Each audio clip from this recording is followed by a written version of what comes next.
I overheard my wife and son plotting with a lawyer to declare me mentally incompetent to seize my business. I walked in, passed the competency test, fired my son, and divorced my wife, and then... Original post I, 57 male. Still can't believe I'm typing this. My hands are shaking, but I'm weirdly calm, like my brain went into survival mode. So I own a commercial refrigeration company. Started it 28 years ago in a garage, built it up to $12 million annual revenue, 45 employees. My son, 32, has worked there for 6 years as operations manager. Not because of nepotism. Kid actually went to business school, worked at 2 other companies first. I was proud when he joined. My wife, 54, never worked after we got married. She managed the house, raised our 2 kids. Standard arrangement for our generation. I provided well, never complained about her spending. We had our issues like any couple, but I thought we were solid. Last Tuesday changed everything. I came home early from a supplier meeting that got canceled. Around 2 p.m., pulled into the driveway and saw an unfamiliar BMW. Figured my wife had a friend over. Walked in through the garage, heard voices in my home office. The door was mostly closed, but not latched. I was about to announce myself when I heard my son's voice. So realistically, how long does the whole process take? Male voice I didn't recognize. If we can establish a pattern of concerning behavior, maybe 3 to 4 months. The key is documentation. My wife, he's been forgetting things, repeating himself. Last week he couldn't remember our neighbor's name. I'm standing there frozen in the hallway. The stranger? That's good. We need more. Doctor's visits where he seems confused, missed appointments, any erratic business decisions. My son, he vetoed the Riverside contract last month, made 0 sense financially. That's documented. For context, the Riverside contract was a low-ball bid from a client known for payment issues. I rejected it because I've been in business long enough to spot red flags. My son wanted it to pad his numbers. My wife, what about his temper? He's been more irritable. Yeah, because my wife's been spending like we print money and my son keeps pushing risky deals.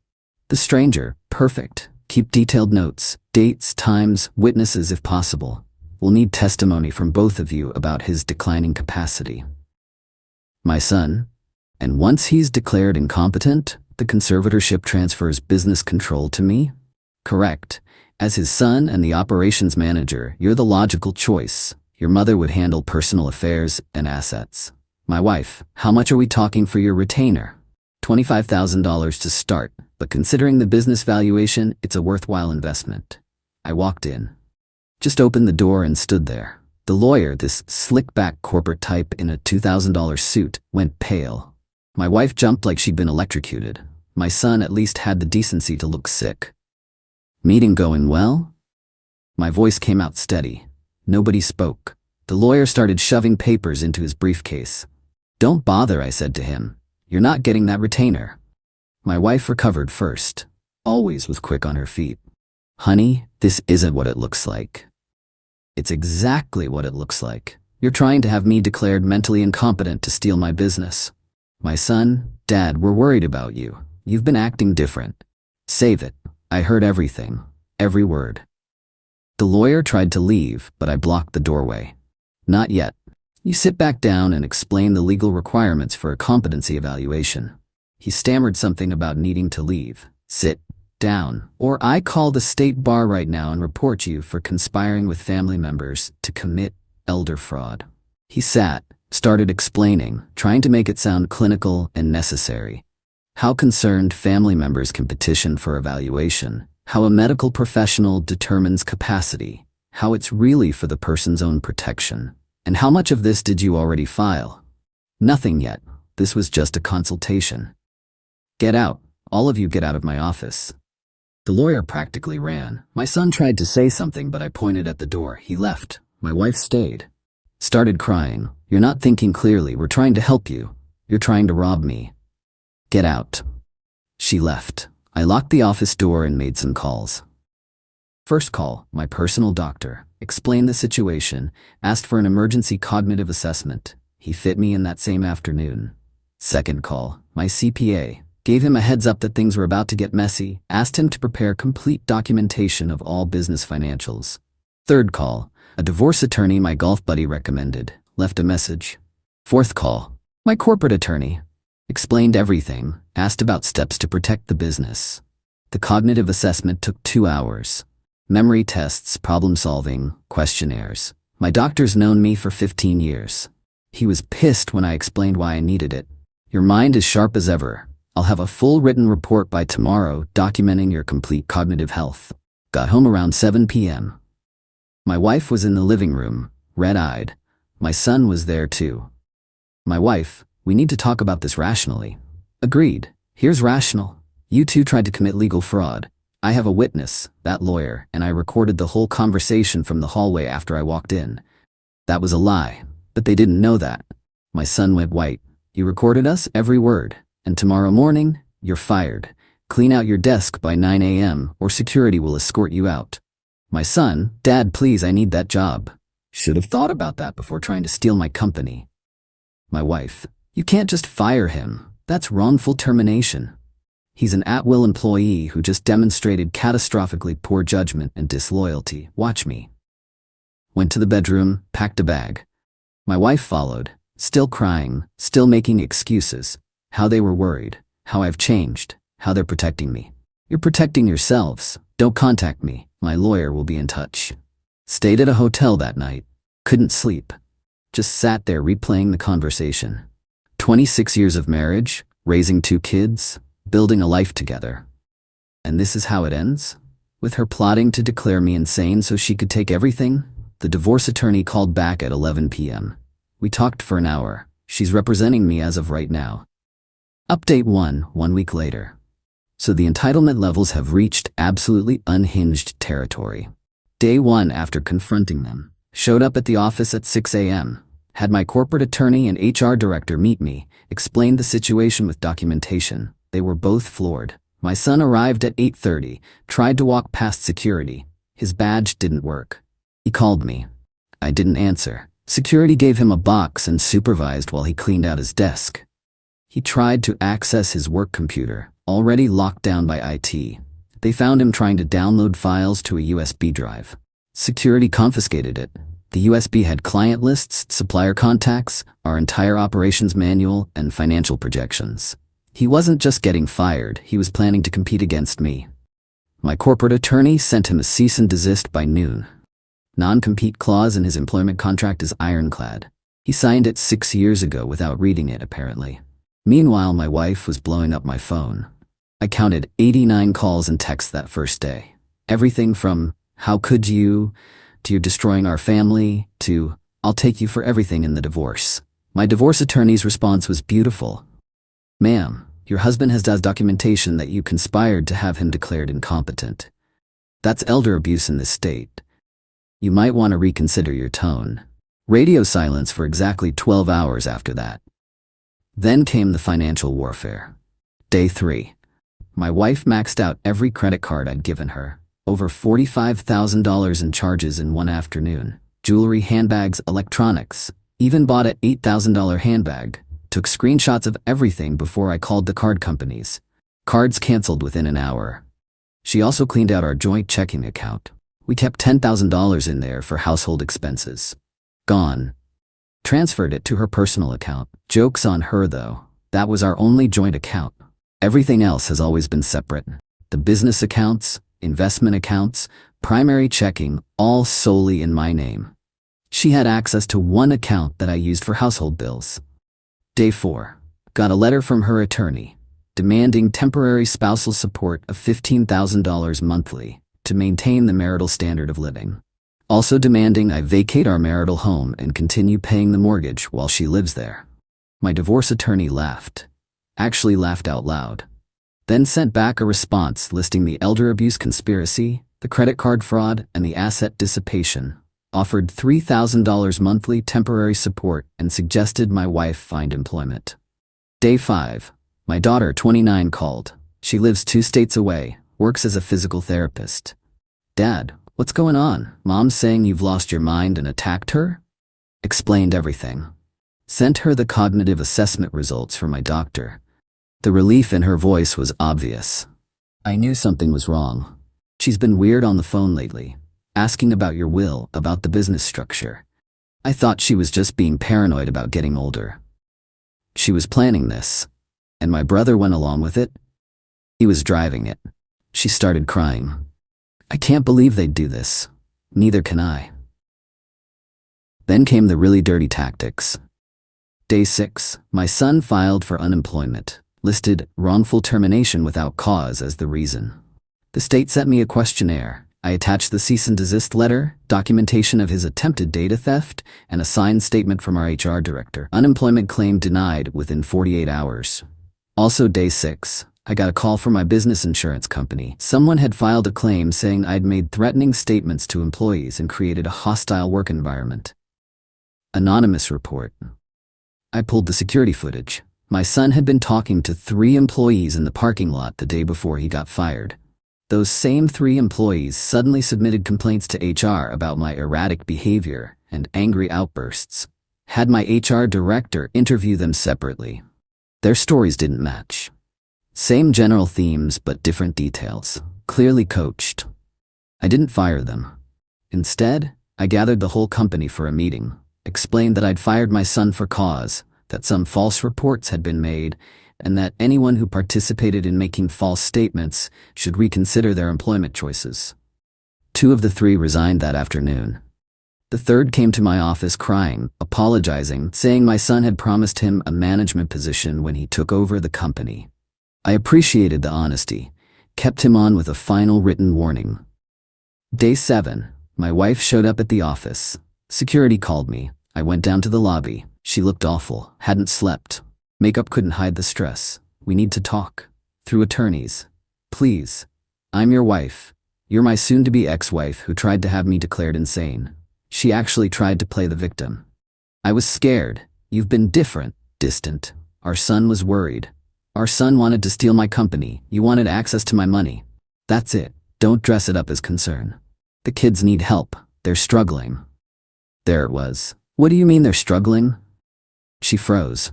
Realized she'd said too much. What do you mean? Your son. He has some debts.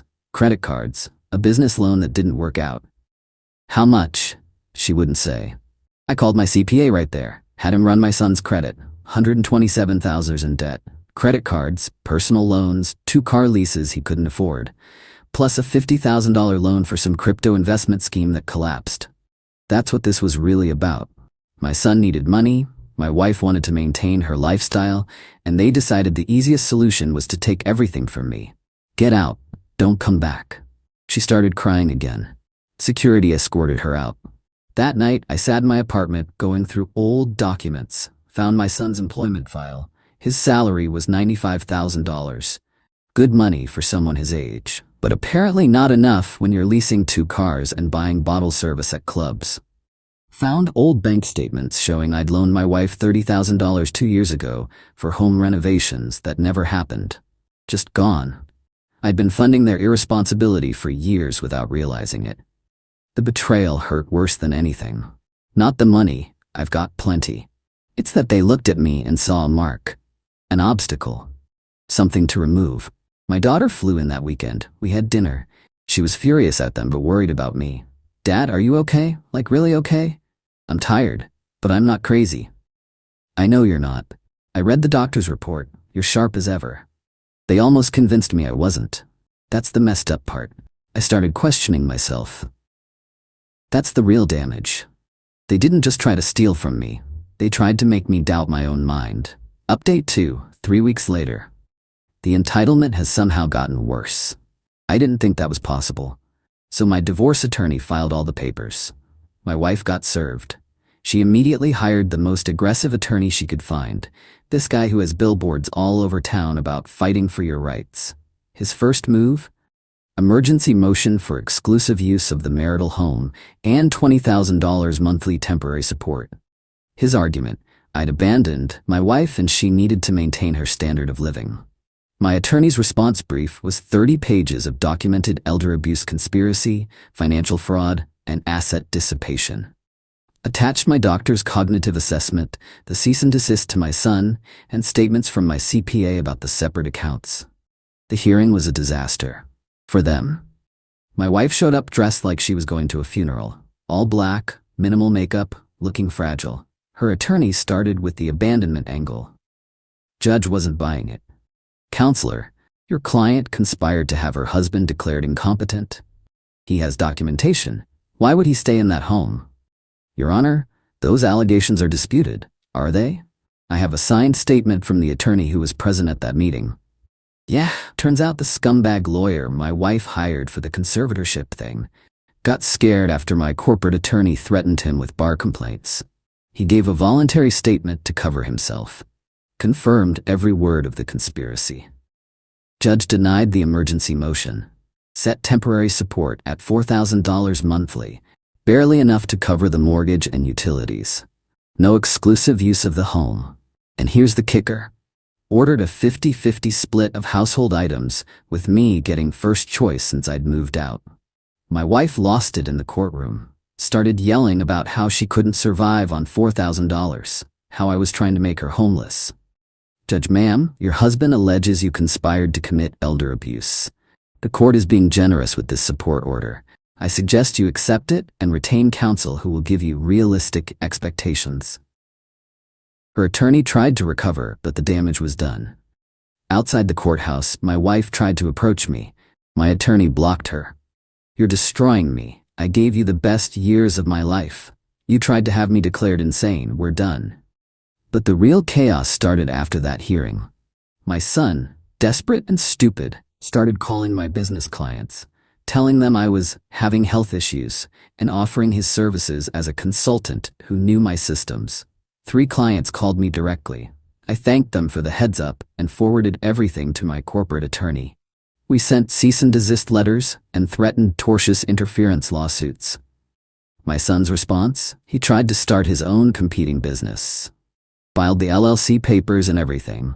Called it Premier Refrigeration Solutions. The problem? His non-compete clause prohibits him from working in commercial refrigeration within 100 miles of my business for 3 years. My corporate attorney sent him a letter. We'd sue him into bankruptcy if he opened. He sent back a response claiming the non-compete was unenforceable and he had free speech rights to contact potential clients. We filed for a temporary restraining order and preliminary injunction. Got a court date for 2 weeks out. Meanwhile, my wife's dirty tricks escalated. She started calling my sister, my elderly mother, my business partners, anyone she had numbers for, telling them I'd had a breakdown and wasn't myself, that I'd turned on my family without reason. My sister called me laughing. She tried to tell me you've lost it. I told her you've always been the sanest person I know and she should get help. My mother called me crying. She's 82 and doesn't need this stress. What's happening? Your wife says such terrible things. I drove to my mom's place, sat with her for 2 hours explaining everything. Showed her the cognitive assessment, explained the conspiracy. She was horrified. I never liked that woman, too concerned with appearances. But I thought she loved you. She loved what I provided.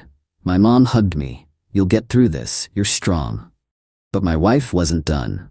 She went to my country club, started telling people I was going through something and implying I was mentally unwell. 2 members called me asking if I was okay.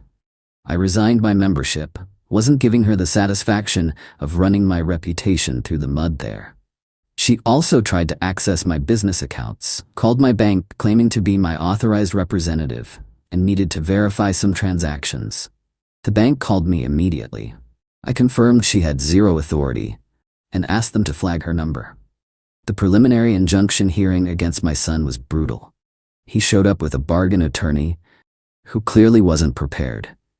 My corporate attorney brought documentation of every non-compete violation, every client contact, the LLC filing, everything. Judge granted the injunction. My son cannot operate any competing business, contact any of my clients or employees, or work in commercial refrigeration within 100 miles. Violation means contempt of court. My son stood up and yelled at the judge.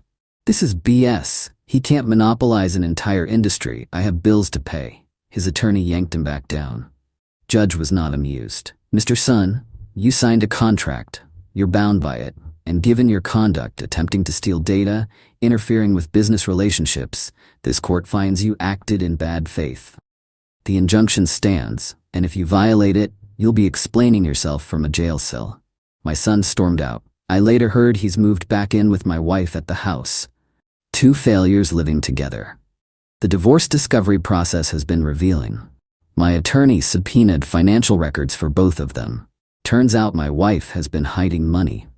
She had a separate bank account I didn't know about, $83,000 in it. Money she'd been skimming from the household account over the years. She claimed it was her savings, but couldn't explain where it came from. My attorney is arguing it's marital property that she fraudulently concealed. Also found out she'd been taking cash advances on the credit cards for months before I caught the conspiracy. Over $25,000 in cash advances. No explanation where that money went. My son's financial records are even worse. The $127,000 debt I mentioned? It's actually $180,000. He'd been hiding loans from his mother. My wife had been giving him money without telling me. So the whole conspiracy makes sense now. They're both drowning in debt. They saw my business and assets as the life raft. My daughter has been my rock through all this. She flew back for the injunction hearing, sat in the gallery while her brother got humiliated in court. Afterwards, she told me she'd tried talking to him. He's completely delusional, Dad. Thinks you're the bad guy. Says you overreacted. That they were just exploring options for your care. They were planning to commit fraud. I told him that. He hung up on me. Last week I got a letter from my son, handwritten, bizarre. It started normal, apologizing, saying he made mistakes. Then it got weird. He started blaming me for his failures. Said I never believed in him. Said I held him to impossible standards, that I set him up to fail by making him work for the business. No acknowledgement of the conspiracy, no real remorse. Just blame shifting and excuses. I didn't respond. Forwarded it to my attorney in case we need it. Meanwhile, I'm running the business like nothing happened. Promoted my assistant operations manager to replace my son. Guy's been with me 12 years, knows the systems inside and out. Company's actually running smoother now. Had a staff meeting last week, addressed the elephant in the room directly. Some of you know my son no longer works here. Some of you heard stories. Here's the truth. He violated his employment agreement and acted against the company's interests. This is now behind us. We move forward. Nobody asked questions. They could read between the lines. Got preliminary divorce settlement discussions scheduled for next month. My attorney is pushing for a fast resolution. My wife's attorney is stalling, hoping I'll get tired and settle for more. Not happening. I'm petty enough to drag this out as long as needed. The house is becoming an issue though. It's in both our names, worth about $800,000. My attorney wants to force a sale. My wife wants to keep it, wants me to buy her out at full value. I offered 40% of equity, citing her fraudulent behavior and hidden accounts. She rejected it, demanded 60% for her contributions as a homemaker.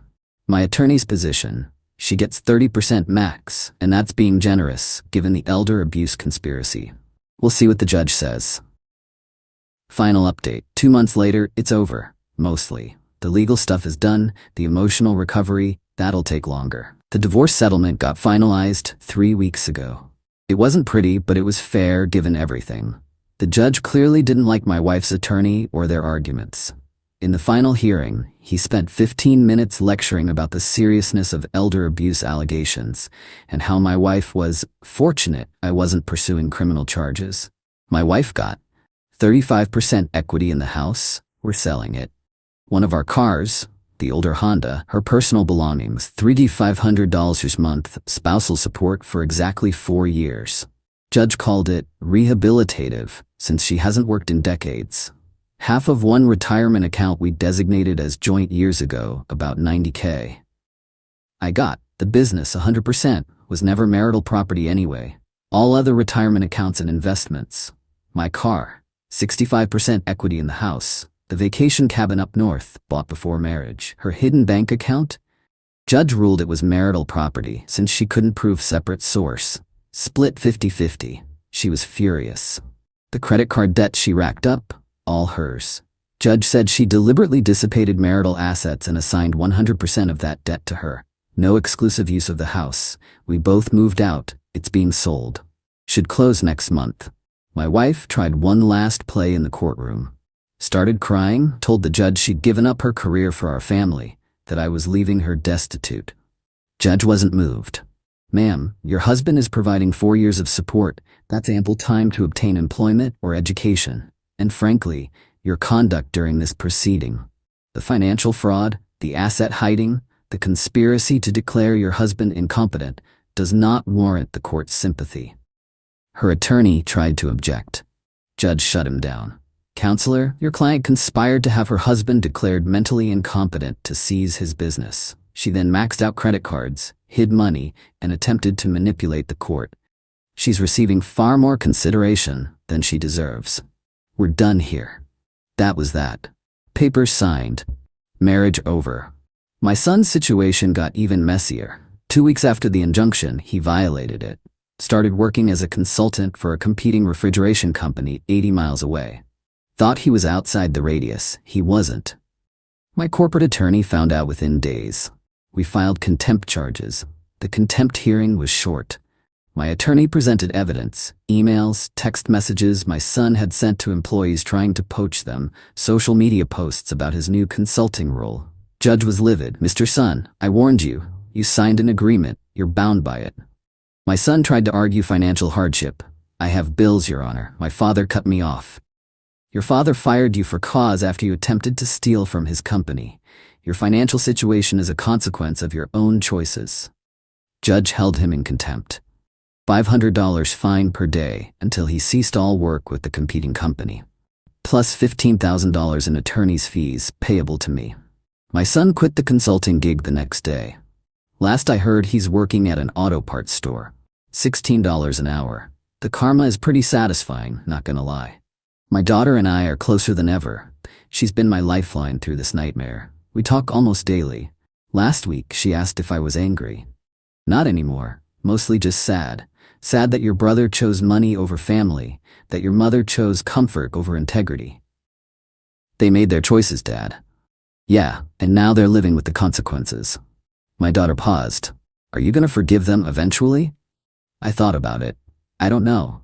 Maybe someday, but forgiveness doesn't mean reconciliation. They showed me who they really are. The business is thriving. Revenue is up 8% this quarter. Turns out my son's strategic vision was actually holding us back. My new operations manager is excellent. I promoted 3 people, hired 2 new technicians, and we're bidding on a major hospital contract that could double our institutional client base. Life is different, quiet. I live alone in a downtown apartment, cook my own meals, do my own laundry. It's peaceful in a way my marriage never was. I'm not dating. Not interested yet, maybe eventually. My therapist says I'm processing trauma, that having people you trust betray you leaves deep scars. We're working through it. Some final thoughts on the whole nightmare. My wife never apologized. Not once. In her mind, she was justified. I was the villain for overreacting to their reasonable concerns. My son sent one text after the contempt hearing. Hope you're happy. You destroyed your own family. I blocked his number. The hardest part wasn't the legal battles or the money. It was realizing my marriage was a lie.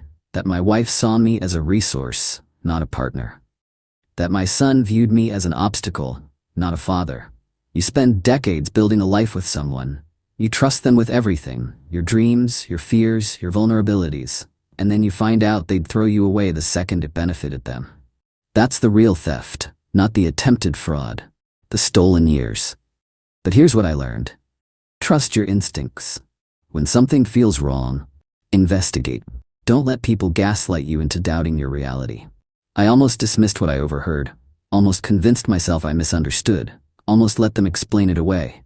If I had, I'd be in conservatorship right now. My son would control my business, my wife would control my assets, and I'd be sitting in some facility being told my own thoughts weren't valid. So yeah, I'm okay with how I handled it. Was it ruthless? Maybe, but they tried to destroy me. I just defended myself. Last thing. My mother asked me if I regret anything. I regret marrying someone I didn't really know. I regret not seeing who my son was becoming, but I don't regret defending myself. She nodded. Good, you did the right thing. That's enough for me. The house closes in 2 weeks. I'll get my equity check. Probably buy a smaller place, something easier to maintain. My daughter's visiting next month. We're planning a trip, nothing fancy, just us hanging out, rebuilding what family means. As for my wife and son, I don't wish them harm, But I don't wish them well either. They made their choices. They can live with the consequences. I'm finally free.